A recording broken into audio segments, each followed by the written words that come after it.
Good to see you once again. And here today I am with one word, and that is baptism. You might be knowing about the baptism, but your pastors, your leaders might have not told you about the baptism. But today I am telling you about the baptism. If you ride a two-wheeler, you should have this helmet.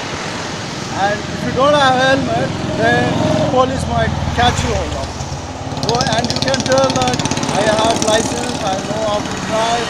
Since 10 years I am driving the vehicle, but police won't accept you because you need a helmet. Same thing in Christian life also. Baptism is necessary. I encourage you, if you're not taking baptism, if you're not, anybody, they may not tell you about baptism. I tell you, take baptism and speak to your pastor, speak to your elders, speak to your spiritual fathers, so that baptism is important in Christian life, so that your name will be written in the book of life.